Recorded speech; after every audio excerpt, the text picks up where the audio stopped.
દ્વારકાની એનડીએચ હાઈસ્કૂલ ખાતે ચૂંટણી ફરજમાં રોકાયેલા કર્મચારીઓને ચૂંટણી સામગ્રીનું વિતરણ કરવામાં આવ્યું, જ્યાં જિલ્લા ચૂંટણી અધિકારી અને કલેક્ટરના માર્ગદર્શન હેઠળ તમામ તૈયારીઓ પૂર્ણ કરી દેવાઈ છે। જિલ્લાના કુલ 541 જેટલા મતદાન મથકો પર 4,51,000થી વધુ મતદારો પોતાના મતાધિકારનો ઉપયોગ કરશે। હીટવેવ જેવી પરિસ્થિતિને ધ્યાનમાં રાખીને મતદારો માટે મતદાન મથકો પર પીવાનું પાણી, છાંયડો અને આરોગ્યલક્ષી સુવિધાઓ સુનિશ્ચિત કરવામાં આવી છે। ઉલ્લેખનીય છે કે આવતીકાલે મતદાન યોજાશે, જ્યારે 28 એપ્રિલે મતગણતરી હાથ ધરાશે।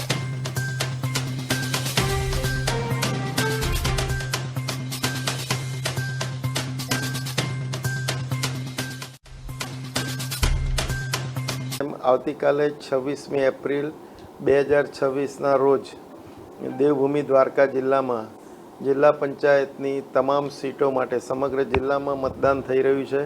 સાથે સાથે 4 તાલુકા પંચાયત માટે પણ મતદાન થનાર છે અને ખંભાળિયા નગરપાલિકા અને જામ રાવલ નગરપાલિકા માટે પણ આપણે સ્થાનિક સ્વરાજ્યની ચૂંટણી માટે મતદાન કરવાનું જઈ રહ્યું છે।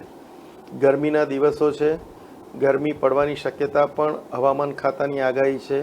આ બધી જ બાબતો ધ્યાને લેતા હું સૌ નાગરિકોને અનુરોધ કરું છું કે મતદાન માટે આપણે વહેલી સવારથી જે સમય આપ્યો છે ત્યારથી મતદાન કરીએ અને આપણો જે હક છે મતદાન માટેનો અને આપણી ફરજ જે છે એને આપણે બજાવીએ।